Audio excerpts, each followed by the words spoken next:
Hello, good morning, good afternoon, good evening, and good night, depending on when and where you're watching this video right now. My name is Azam Hakim, and my partner is Nipraz.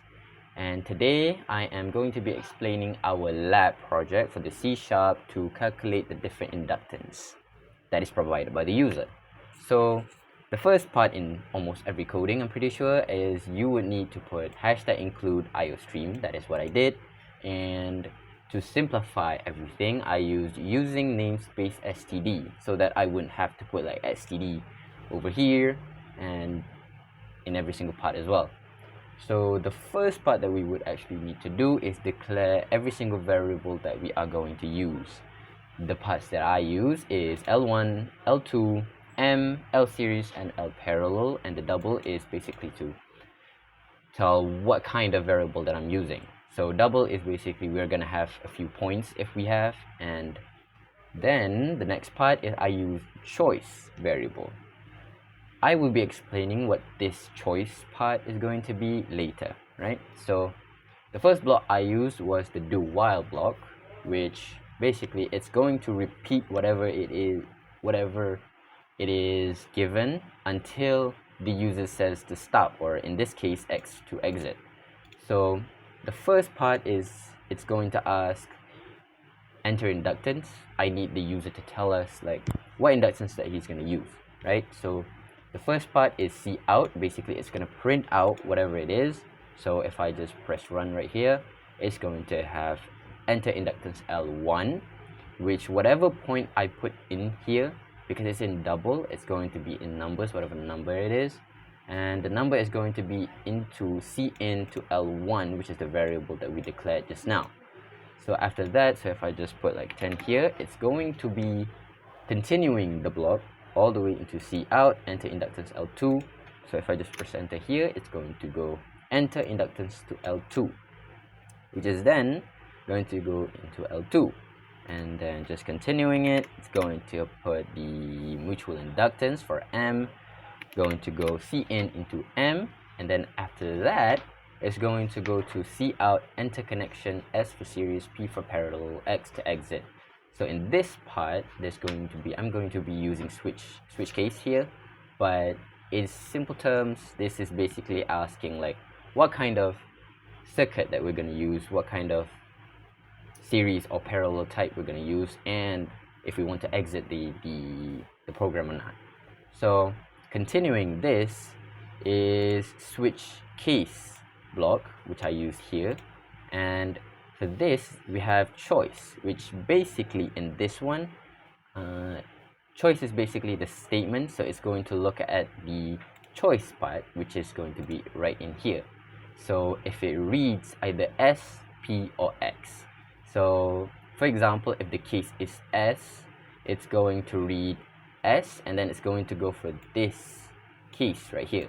So if it goes here, it's going to use the L series. L series is the double that we made, the data that we got in, and uses this formula here, and it's just going to put whatever number that the user put in into this formula, and after it goes through this formula, it's going to print out the cout into, and then it's going to print out this effective inductance in series, and it's going to put in the L series, which we just got here after everything is put in, and then it's just going to end line, and then it's just going to break, right? So if I just do a quick example here, if for example we put 10 for L1, 10 for L2, and 10 for M, and then we choose S, it should give out the answer for effective inductance in series, and then 40 for the L series right here.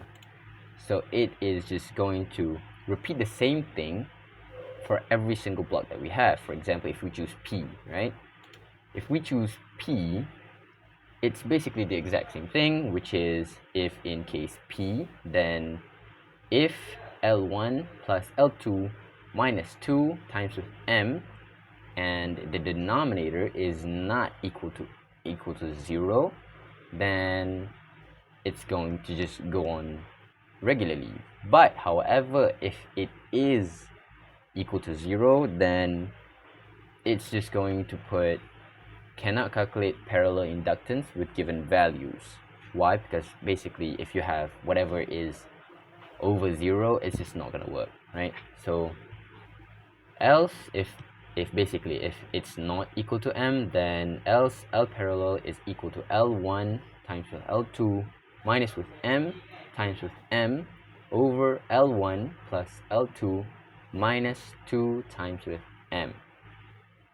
So m times m is basically m power of 2, but it's just to simplify everything. So it is going to repeat whatever we did on the L series. So it's just going to go C out effective inductance in parallel is equal to whatever the parallel answer is after using in the formula and lined, and then it's just going to break.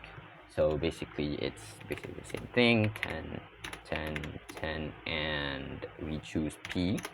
It will come out as cannot calculate with given values, probably because it's equal to 10 equal to 0 at the bottom. So I am just going to do another run to try and get a different answer. So let's do 10, maybe 20 and 10 and P.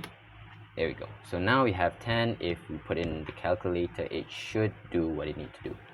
So, and then after it breaks, break is basically just putting everything after the switch all the way to here, right?